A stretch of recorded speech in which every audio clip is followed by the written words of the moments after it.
अंगोपांग नाम कर्म के उदय की अपेक्षा रखने वाली जो आत्मा है, उसके द्वारा उदस्यमान कोष्ठ्यो वायु रुच्छ्वास लक्षण प्राण इति उच्यते। उदस्यमान बाहर छोड़ी जाने वाली जो कोष्ठ्यो वायु ने कोठे की वायु है, वो उच्छ्वास है नाम जिसका, ऐसा प्राण कहलाता है। तेनैव आत्मना बाह्यो वायु रभ्यंतरी क्रियमाणो, उसी आत्मा के द्वारा बाहरी वायु अंतर की जाती है।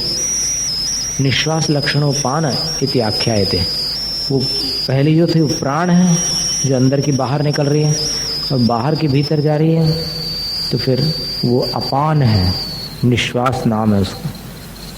एवं इत्याख्यायते एवं तौ अपि आत्मानुग्राहिणौ, इस प्रकार आन और प्राण श्वासोच्छ्वास भी आत्मा के अनुग्राहक हैं, उपकारक हैं। जीवित हेतुत्वात्, क्योंकि सांस चलती है तब तक जीवन का हेतु, जीवित रहने में हेतु रहती है। तेषां मन प्राणापानानां मूर्तिमत्वम अवसेयम, उन मन का प्राणापान का भी पौद्गलिकपना स्वीकार करना चाहिए। कुतः, क्यों? तो मूर्तिमध्ये प्रतिघात आदि दर्शनात्, क्योंकि सांस का और फिर मन का उद्गल द्वारा प्रतिघात आदि देखा जाता है। प्रतिभय हेतु भी रशनिपातादि भी मनस प्रतिघात दृश्यते, प्रतिभय के हेतुओं के द्वारा माने डर के कारणों से मन का घात होता है। और अशनिपात आदि भी, बिजली वगैरह गिरे तब भी मन बहुत स्तब्ध हो जाता है। सुरादिभिश्चाभिभवः, और शराब वगैरह कोई पी ले तो भी मन ठीक से काम नहीं करता। इसका मतलब क्या हुआ कि इन पुद्गल द्रव्यों का जिस पर प्रभाव पड़ रहा है वो भी पुद्गल होगा। हस्ततल पटादि भी, और हस्ततल और पट आदि कपड़े आदि के द्वारा अस्य संवरण रास्य संवरणात्, मुंह को ढक लेने पर प्राणापानी हो प्रतिघात उपलब्धते, सांसों का रुक जाना हो जाता है। हाथ से अगर नाक बंद कर दो या फिर कपड़े से ऐसे मुंह ढाक दो तो सांस लेना मुश्किल हो जाता है। तो इससे ये समझ में आ जाता है कि जो सांसें चल रही है ये भी पौद्गलिक है। श्लेष्मणा चाभी बहुत, सर्दी जुकाम ज़्यादा हो जाए तो भी सांस नहीं चलती बोले, तो इसका मतलब क्या हुआ कि वो सांसें भी जो है पौद्गलिक है, पुद्गल से संबंधित है। न चामूर्त से मूर्ति मध्य अभिघातादय स्युः, और बोलते हैं कि अमूर्त अगर मानोगे तो फिर अमूर्त का मूर्त के द्वारा अभिघात आदि नहीं हो सकता। अतएव आत्मास्तित्व सिद्धि, इसी से आत्मा के अस्तित्व की सिद्धि होती है। यथा, जैसे यंत्र प्रतिमा चेष्टितम, कठपुतली की चेष्टा होती है, वो प्रयोक्तुर अस्तित्व गमयति, किसी कठपुतली को चलाने वाले की ओर जानकारी प्रदान, मतलब कठपुतलियां नाच रही है तो इससे समझ में आता है कि कोई नचाने वाला होगा। बस इसी प्रकार तथा प्राणापान आदि कर्मापि, प्राण अपान आदि कार्य भी क्रियावंतम अपना आत्मानम साधयति, कोई उस कार्य को करने वाला, क्रिया वाला कोई आत्मा है उसको सिद्ध करता है। आत्मा न हो तो फिर सांसें बंद हो जाती है। इसका मतलब क्या हुआ कि सांसों को संचालित करने वाली जो शक्ति थी, जो वस्तु थी, वो आत्मा थी, तो उससे आत्मा की भी सिद्धि होती है श्वासोच्छ्वास आदि से। कि मेतावान एव पुद्गल कृत उपकार आवस्विद अन्योप्यस्ति इति यतः, क्या इतना ही पुद्गल के द्वारा किया गया उपकार है जीव के ऊपर, अथवा अन्य भी कोई है? इसलिए यहाँ से एक सूत्र कह रहे हैं, सुख दुख जीवित मरणोपग्रहाश्च, सुख दुख जीवन और मरण भी पुद्गल के उपकार होते हैं। सदसद वेद्योदयन तरंग हेतु सती, साता और असाता वेदनी के उदय रूप अंतरंग हेतु के होने पर बाह्य द्रव्यादि परिपाक निमित्त वशाद उत्पद्यमान प्रीति परिताप रूप परिणाम सुख दुखम इत्याख्यायते। बाह्य किसी द्रव्य आदि के परिपाक का निमित्त होने के कारण उत्पन्न होने वाला प्रीति अथवा परिताप रूप परिणाम सुख और दुख ऐसा कहा जाता है। भवधारण कारण आयु, भवधारण कारण आयुराख्य कर्मोदयात, भव धारण करने में कारणभूत जो आयु नामक कर्म है उसके उदय से भवस्थितिम आदधानस्य, उस भव में स्थिति को स्वीकार करने वाले जीवस्य, जीव के पूर्वोक्त प्राणापान क्रिया विशेषा विच्छेदो जीवितम इति उच्यते।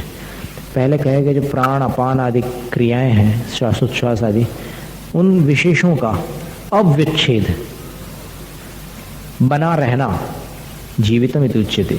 सांसें चलती रहे तो कहा जाता है कि जीवित है। तदुच्छेदो मरणम, वो अगर नष्ट हो जाए तो मरण है। एतानि सुखादीनि, ये जो सुखादिक हैं, जीवस्य, जीव के लिए पुद्गलकृत उपकार है, पुद्गल द्वारा किए गए उपकार है। मूर्ति मध्य हेतु सन्निधाने सति तदुत्पत्ति है, क्योंकि पुद्गल द्रव्य का सन्निधान है होने पर ही उसकी उत्पत्ति होती है। उपकाराधिकाराद उपग्रह वचन अनर्थकम, ये हमारे मन में भी शंका आई थी कि इस सूत्र में उपग्रहाश्च ऐसा क्यों लिखा है। तो उपकार का प्रकरण ही चल रहा है, इसलिए उपग्रह वचन व्यर्थ है। नानर्थकम, आचार्य उत्तर दे रहे हैं कि नहीं, व्यर्थ नहीं है। सोपग्रह प्रदर्शनार्थमिदम, अपना उपकार प्रदर्शित करने के लिए यह कथन किया गया। पुद्गलानाम पुद्गलकृत उपकार थी, पुद्गलों के लिए पुद्गल के द्वारा किया गया उपकार इस प्रकार। तद यथा, वो कैसा? बोले कांस्यादीनाम भस्मादिभिर जलादीनाम, अब कांसे वगैरह के जो बर्तन है उसको भस्म आदि के द्वारा उपकृत किया जाता है। मतलब कांसे के बर्तन को राख से मांज लो तो चमक जाता है, ये उसका उपकार हो गया। और जलादीनाम, पानी वगैरह का, कतक आदि, फिर कतक यानी निर्मली के बीज डाल दो पानी में तो फिर उसमें जो धूल है वो नीचे बैठ जाती है, तो उपकार हो गया पानी का। अह प्रभृति नाम उदकादि फिर उपकार क्रियते, और लोहे वगैरह जो हैं उनका भी पानी आदि के माध्यम से उपकार किया जाता है। लोहे की तलवार है, उस पर पानी चढ़ाते जाओ और धार करते जाओ तो वो तेज हो जाती, पैनी हो जाती तलवार, तो उसका उपकार हो जाता है। च शब्द क्यों अर्थ, फिर च शब्द क्यों रखा? समुच्चय अर्थ, सबका संग्रह करने के लिए। अन्यो भी पुद्गल कृत उपकारोस्ति समुच्चय, और भी पुद्गल के द्वारा किए गए उपकार है, इस बात का समुच्चय संग्रह कर लिया जाता है। यथा शरीराणि एवं चक्षुरादीनि इंद्रियाणि अपि, जैसे शरीर आदि भी पुद्गल के उपकार है, आँख आदि इंद्रियां भी पुद्गल के उपकार है, ऐसे और भी ग्रहण कर लिए जाते हैं। एवं आद्यम अजीव कृतम उपकारम प्रदर्शन, अब पहले अजीव के द्वारा किए गए उपकार को प्रदर्शित करके जीव कृतोपकार प्रदर्शनार्थमाह, जीव के द्वारा किए गए उपकार का प्रदर्शन करने के लिए अगला सूत्र कहते हैं परस्पर उपग्रहो जीवानाम। परस्पर शब्द कर्म व्यतिहारे वर्तते, परस्पर शब्द जो है वो कर्म व्यतिहार के अर्थ में आता है। कर्म व्यतिहारश्च क्रिया व्यतिहार, और कर्म का व्यतिहार जो है उसका अर्थ क्रिया का व्यतिहार। परस्परस्य उपग्रह, परस्पर उपग्रह, एक दूसरे का उपकार परस्पर उपग्रह कहलाए। जीवानाम उपकार है, ये जीवों का ही उपकार हो गया। कब पुनर्सो, वो कैसा उपकार, कौन सा उपकार है? बोले तो बोले स्वामी भृत्य है, मालिक नौकर का उपकार करता है, नौकर मालिक का उपकार करता है। आचार्य शिष्य है, आचार्य शिष्य का उपकार करते हैं, शिष्य आचार्य का उपकार करते हैं। इत्येवम आदि भावेन वृत्ति परस्पर उपग्रह, इस प्रकार से एक दूसरे के प्रति उपकार वृत्ति जो होती है वो एक दूसरे का उपकार है। स्वामी तावत, अब कैसे उपकार करते हैं देखिए। स्वामी जो है वो वित्त त्यागादिना वृत्त्यानाम उपकारे वर्तते, स्वामी जो उसको पैसे वगैरह दे करके उसका उपकार करते हैं। और भृत्याश्च, और नौकर कैसा करते हैं? हित प्रतिपादनी ना हित प्रतिषेधी च, स्वामी के लिए जो हित की बात है कि आपको इससे फायदा होगा, और अहित का जो प्रतिषेध निषेध है उसके द्वारा वो उपकार करते हैं। आचार्य, आचार्य कैसे उपकार करते हैं? उभय लोक फल प्रदोपदेश दर्शनी में, दोनों लोक में, इस लोक और परलोक में फल प्रदान करने वाले उपदेश को दर्शाने से, और तद उपदेश विहित क्रियानुष्ठापने निच, और उस उपदेश द्वारा की जाने वाली क्रियाओं के अनुष्ठापन, क्रियाओं को कराने से शिष्याणाम उपग्रह वर्तते अनुग्रह वर्तते, शिष्यों के उपकार करने में वर्तते हैं। और शिष्यापि, और शिष्य कैसे उपकार करते हैं? तो दानुकूल्य वृत्तिया आचार्याणाम, उनके अनुकूल प्रवृत्ति करके आचार्यों का उपकार करते हैं कि भाई ऐसा जैसा आप कह रहे हैं वैसे ही हम कर रहे हैं। तो उपकार अधिकार पुनः उपग्रह वचन किमर्थम? उपकार का प्रकरण ही चल रहा है, फिर से आप बार बार उपग्रह वचन करते रहते हो, क्यों? तो बोले कि पूर्वोक्त सुखादि चतुष्टय प्रदर्शनार्थम पुनः उपग्रह वचनम क्रियते। पहले कहे वो सुख आदि जो चार थे, सुख दुख जीवन और मरण, इनको भी यहाँ पर प्रदर्शित करने के लिए उपग्रह वचन किया जाता है। सुखादीन्यपि जीवानाम जीवकृत उपकार है, सुख आदि भी जीवों के लिए जीव के द्वारा किए गए उपकार है। जीवन मरण भी जीव के द्वारा जीव के लिए किए गए उपकार है।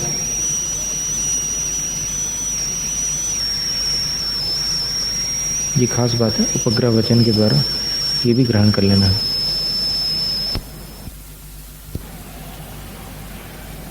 पांचवा अध्याय सर्वार्थ सिद्धि ग्रंथ का 22वें सूत्र की उत्थानिका। आह यद्यवश्यम सतोपकारिणा भवितव्यम। कोई कहता है कि यदि सत अर्थात जो भी विद्यमान है, द्रव्य है, उसका कोई ना कोई उपकार होना चाहिए, तो संश्च कालोभिमतस, काल को भी सतरूप माना गया है। तस्य का उपकार इति अत्र उच्यते, उसका क्या उपकार है, इसलिए यहाँ पर कहा जाता है वर्तना परिणाम क्रिया परत्वा परत्वेच कालस्य। ये इतने काल द्रव्य के उपकार है। वृतेर निजंतात कर्मणि भावे वा युटि स्त्रीलिंगे वर्तना इति भवति। व्याकरण से वर्तना शब्द कैसे बना है उसकी जानकारी दी गई है। निजंतात, निजंत न्यंत बोलते हैं जिसको, वृतु या वृत्ति वर्तना होने के अर्थ में ये धातु होती है, बरतने के अर्थ में, तो उसको कर्म में अथवा भाव में युटि, एक ल्युट प्रत्यय होता है, यहाँ पर युट प्रत्यय दिया है, वो प्रत्यय लगाकर स्त्रीलिंगे, स्त्रीलिंग में वर्तनेति भवति, वर्तना इस प्रकार रूप हो जाता है। वर्त्यते वर्तन मात्रम व वर्तनायति, जो वर्ता जाता है या फिर वर्तन मात्र होता है उसको भी वर्तना कह सकते हो। धर्मादीनाम द्रव्याणाम, धर्म आदि जो द्रव्य हैं उनके स्वपर्याय निर्वृत्तिम प्रति, अपनी अपनी पर्यायों की रचना के प्रति, स्वात्मनैव वर्तमानानाम, स्वयं अपने आप से ही जो वर्तमान है या प्रवृत्त है, उन बाकी द्रव्यों के बाह्योपग्रहाद बिना, बाह्य निमित्त के बिना, तद्वृत्ति भावात, वो परिणति का अभाव हो जाता है। यानी कोई बाह्य सहकारी कारण न हो तो फिर किसी द्रव्य में परिवर्तन नहीं आ सकता, कोई न कोई सहयोगी होना चाहिए। तत् प्रवर्तनोपलक्षितः काल इति, तो उस प्रवर्तन जो प्रवर्तन वह देखा जाता है, द्रव्यों में परिवर्तन देखा जाता है, उससे काल की पहचान हो जाती है कि भाई कोई है निमित्त, और वो बाह्य निमित्त काल नाम का एक द्रव्य है। इति कृत्वा वर्तना कालस्य उपकार है, तो ऐसा करके वर्तना जो है उसको काल का उपकार माना जाता है। को निजर्थ है, अब इसमें निजर्थ क्या है, तो बोले वर्तते द्रव्य पर्यायस तस्य वर्तयिता कालः।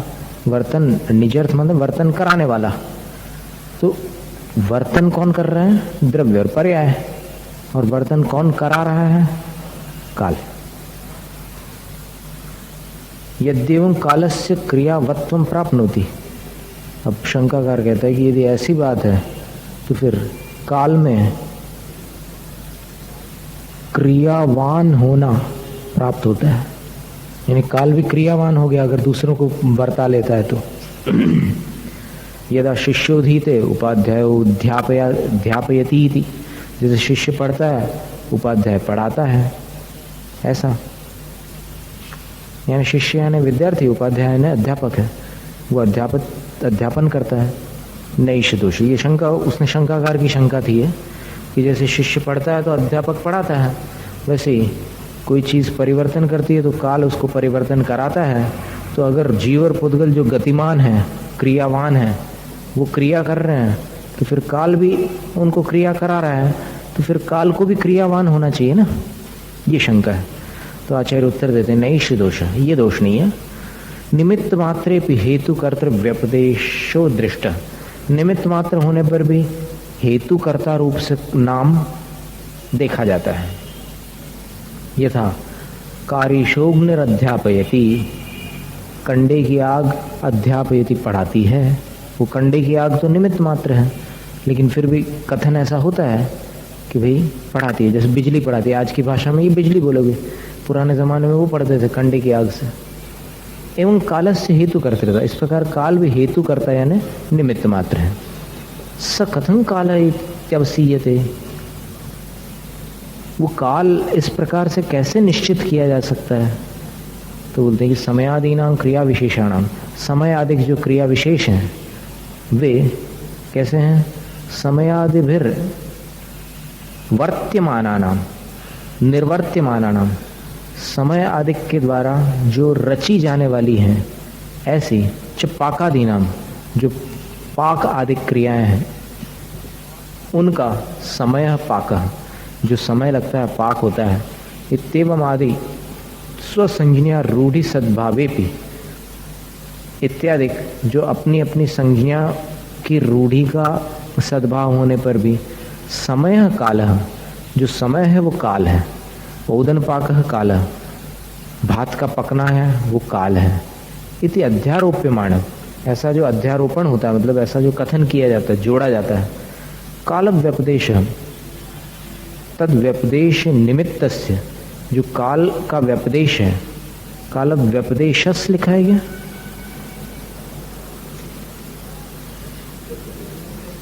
स है ना, स होना चाहिए, इसमें स छूट गया है छपने में। तो काल का जो व्यपदेश यानी नाम है, संज्ञा है, वो तद व्यपदेश निमित्तस्य कालस्य अस्तित्वम गमयति।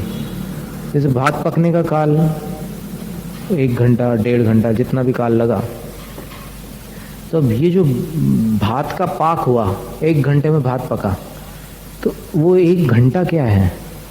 बोले कि वही काल को सूचित करने वाला काल है। काल के अस्तित्व को गमयति, जतलाता है, उसकी जानकारी देता है। कुतः, क्यों, कैसे? गौणस्य मुख्यापेक्षत्वात्, अगर गौण कोई वस्तु होगी तो फिर कहीं ना कहीं कोई मुख्य भी साथ में होगा। माने अगर व्यवहार, गौण का अर्थ यहाँ पर व्यवहार ले लो, जो व्यवहार काल है वो, और फिर मुख्य निश्चय काल, काल द्रव्य कालाणु, तो व्यवहार काल अगर है तो फिर काल द्रव्य नाम का निश्चय काल भी होना चाहिए, क्योंकि व्यवहार काल पर्याय रूप है। तो पर्याय किसकी होगी? द्रव्य की होगी, बिना द्रव्य के पर्याय नहीं हो सकती।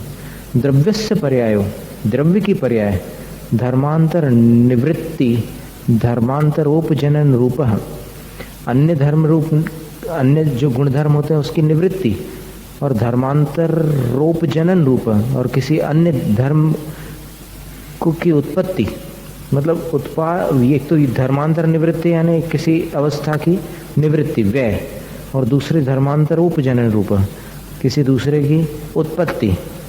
ऐसा जो अपरिस्पंदात्मक परिणाम, परिस्पंदन से रहित एक परिणमन होता है। जीवस्य क्रोधादि, जीव में क्रोधादिक है। पुद्गलस्य वर्णादि, पुद्गल की वर्णादिक पर्याय है। धर्माधर्म आकाशानाम अगुर लघु गुण वृद्धि हानि कृतः, धर्म अधर्म और आकाश द्रव्य में अगुरु लघु गुण के निमित्त से जो वृद्धि और हानि द्वारा की गई पर्याय हैं वो हो जाती है। क्रिया परिस्पंदात्मिका, और जो क्रिया होती है वो परिस्पंदात्मक होती है, हलचली रूप होती है। सात विविधा 2 प्रकार की, प्रायोगिक वैश्रसिक भेदात, प्रायोगिक और वैश्रसिक के भेद से। प्रायोगिक तत्र प्रायोगिकी शकटादीना, प्रायोगिकी माने किसी के द्वारा प्रेरित करके जो क्रिया की जा रही है, जैसे गाड़ी वगैरह की क्रिया होती है, कोई चलाने वाला होता है, गाड़ी चलती है। वैश्रसिकी मेघादीनाम, और वैश्रसिक जो ऑटोमेटिक मनुष्य के बिना हो जाती है क्रिया, वो बादल वगैरह की जो गति होती है वो अपने आप होते रहती है हवा से। परापत्वे क्षेत्र कृते काल कृते च स्तः, पर और अपरपना ये क्षेत्र द्वारा भी किया जा सकता है और काल के द्वारा भी किया जा सकता है। तत्र कालोपकार प्रकरणात्, अब वहाँ काल के उपकार का प्रकरण होने के कारण काल कृते गृह्येते, काल द्वारा किए गए जो पर और अपरत्व हैं उनको यहाँ पर ग्रहण किया जाता है। ते वर्तनादय उपकारा, वे जो ये वर्तनादि उपकार है वो कालस्य अस्तित्वम गमयन्ति, काल के अस्तित्व को सूचित करते हैं। ननु, शंका करके था, वर्तना ग्रहण में अस्तु, वर्तना को ही ग्रहण करना चाहिए बस। सूत्र में वर्तना कालस्य, बस ज्यादा लंबा बनाने की क्या आवश्यकता है सूत्र को, क्योंकि सूत्र में एक अक्षर कम हो जाए तो वैयाकरण जो लोग होते हैं वो पुत्र जन्म जैसा उत्सव मनाते हैं कि हमारे सूत्र में एक अक्षर कम हो गया, बहुत आनंदित होते हैं। बोले आप इतना सूत्र लंबा बना रहे हो, इसमें सिर्फ वर्तना ले लेते तो क्या नुकसान था।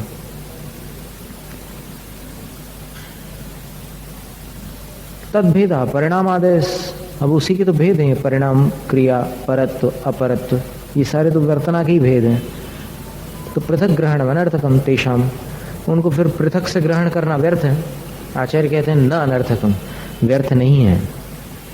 कालद्वय सूचनार्थत्वात् प्रपंचस्य, दो प्रकार के काल की सूचना करने के लिए इतना लंबा विस्तार किया है सूत्र का। कालो ही द्विविधः, काल दो प्रकार का है, परमार्थ कालो व्यवहार कालश्चेति च, परमार्थ काल और व्यवहार काल। परमार्थ यानी निश्चय काल, परमार्थ कालो वर्तना लक्षण, परमार्थ काल जो है वर्तना लक्षण वाला है। परिणाम आदि लक्षण व्यवहार काल, परिणाम आदि लक्षण वाला व्यवहार काल है। अन्येन परिच्छिन्न अन्यस्य परिच्छेद हेतु क्रिया विशेष काल इति व्यवह्रियते, अन्य द्वारा जाना गया, अन्य के जानने में हेतु बना, ऐसी जो क्रिया विशेष है काल है, इस प्रकार व्यवहार किया जाता है। जैसे सूर्य ऐसे पूर्व से पश्चिम चला गया तो दिन हो गया, ऐसे कि व्यवहार से समझ में आया। किसी और से जाना गया, सूर्य के माध्यम से काल का निर्णय हुआ, दिन हुआ, तो ये व्यवहार काल है, क्योंकि व्यवहार पर सापेक्ष। सत्रिधा व्यवतिष्ठते, अब वो व्यवहार काल तीन प्रकार से व्यवस्थित है। भूतो वर्तमानो भविष्यन नीति, भूत वर्तमान और भविष्यन, पुल्लिंग में भविष्यन नकारांत कर दिया है, भविष्य नहीं है शब्द, भविष्यन नकारांत किया पुल्लिंग में। तत्र परमार्थ काले काल व्यपदेशो मुख्य है। अब उसमें जो परमार्थ काल है उसमें काल का नाम प्रमुख है। भूतादिक व्यपदेशो गौण, उसमें भूतादिक का नाम, भूतादिक संज्ञाएं गौण है। व्यवहार काल है, अब व्यवहार काल में भूतादि व्यपदेशो मुख्य है, काल व्यपदेशो गौण है। व्यवहार काल में भूतादिक व्यपदेश मुख्य है और काल की संज्ञा गौण है। क्रियावत द्रव्यापेक्षत्वात्, क्रिया करने वाले द्रव्यों की अपेक्षा करने से कालकृतत्वाच्च, और कालकृत होने के कारण भी व्यवहार काल में भूत, भविष्य और वर्तमान ये नाम मुख्य है। अत्राह, यहाँ कोई कहता है, इस सूत्र का जब स्वाध्याय चल रहा था सन 86 की बात है, 19 साल पहले आचार्य श्री पढ़ा रहे थे सरवर सिद्धि। उस टाइम डॉक्टर हुकुमचंद भारल सभा में बैठे हुए थे। आचार्य श्री ने इसके ऊपर काफी लंबा व्याख्यान किया था।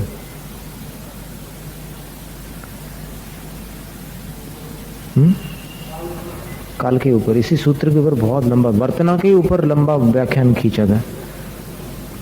अब उस समय उन्होंने क्या बोला था ये सब अभी पता नहीं, कहीं अंदर पड़ा होगा पीछे व्यक्त नहीं है। पहली बार ही उस समय स्वाध्याय किया था इसका सरवर सिद्धि।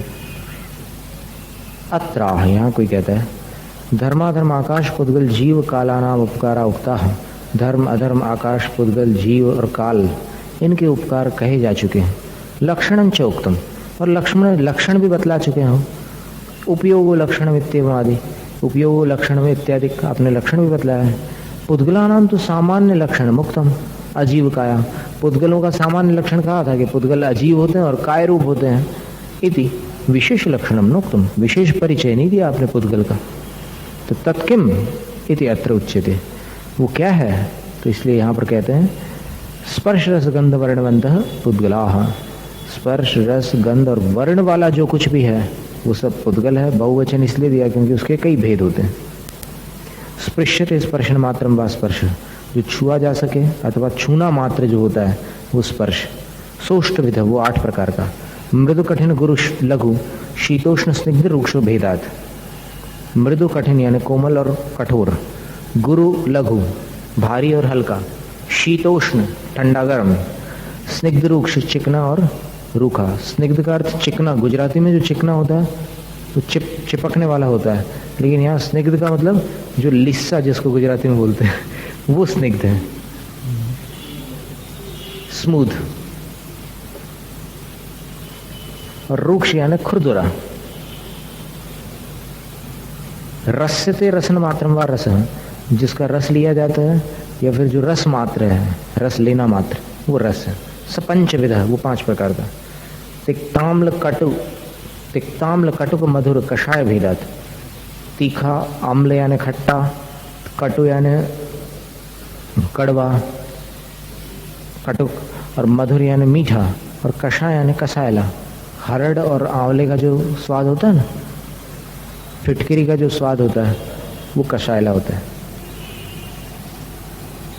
गंधिते गंधन मात्रम व गंध, जो गंध को प्राप्त होती है अथवा गंध मात्र गंध है। सद्वेधा, वो 2 प्रकार के। सुरभि रसुरभिरति, सुगंध दुर्गंध रूप में। वर्ण्यते वर्णन मात्रम व वर्ण है, जो रंग रूप हो या रंग मात्र हो वो वर्ण है। सपंचविध, वो 5 प्रकार का है। कृष्ण नील पीत शुक्ल लोहित भेदात। कृष्ण यानी काला, नील यानी नीला, पीत यानी पीला, और शुक्ल यानी सफेद, और लोहित यानी लाल। इतने भेद वाला। ते मूल भेदा, ये सारे मूल भेद हो गए। प्रत्येकम संख्या अनंत भेदाश्च भवन्ति, लेकिन इनके जो उत्तर भेद हैं, यानी इनके कॉम्बिनेशंस बनाओ, मिश्रण बनाओ, और फिर तीव्र मंद मध्यम और फिर बीच के और भी जो भेद हैं, इन सबको बनाओगे तो संख्यात भेद बन जाएंगे, असंख्यात भी बन सकते हैं, और अनंत भेद भी हो सकते हैं। स्पर्शस्य रसस्य गंधस्य वर्णस्य स्पर्श रस गंध वर्णास त एतेषां सन्ति इति स्पर्श रस गंध वर्ण वदेति। स्पर्श रस गंध और वर्ण, इन वाले जो होते हैं, जिनके पास ये होते हैं, वो स्पर्श रस गंध वर्णवान कहलाते हैं। नित्य योगे मतु निर्देश है। यहाँ नित्य योग में मतु का निर्देश किया गया है, व्याकरण के मतु प्रत्यय का। यथा क्षीरिणो न्यग्रोधा इति, जैसे दूध वाले ये बड़ के पेड़ जो होते हैं उनमें दूध होता है, क्षीरिणो ऐसा उसमें कर दिया है। ननुच, अब शंका और आती है कि रूपिण पुद्गला इत्यत्र पुद्गला नाम रूपवत्व मुक्तम। रूपी पुद्गल होते हैं, यहाँ पर आपने पुद्गल में रूपी पना बतला दिया था, तो तदविना भावी नश्य, और रूप के अविनाभावी रसादेश तत्रैव परिगृहीता, रस आदिक भी उसी में ग्रहण कर लिए गए। इति व्याख्यातम, ऐसा व्याख्यान किया था आपने बीच में। तस्मात् तेनैव पुद्गलानाम रूपादि मत्व सिद्धे है, इसलिए उसी सूत्र के द्वारा पुद्गलों के पास रूप अधिक वाला होने की सिद्धि हो जाती है। तो सूत्र में दम अनर्थकमिति, तो इसलिए ये सूत्र तो आपने व्यर्थ में बना लिया। नैष दोष है, आचार्य कहते हैं कि नहीं, ये दोष नहीं है। नित्यावस्थान्य रूपाणी इत्यत्र धर्मादीनाम नित्यत्वादि निरूपणेन पुद्गलानाम अरूपित्व प्रसंगे तदपाकरणार्थम तदुक्तम।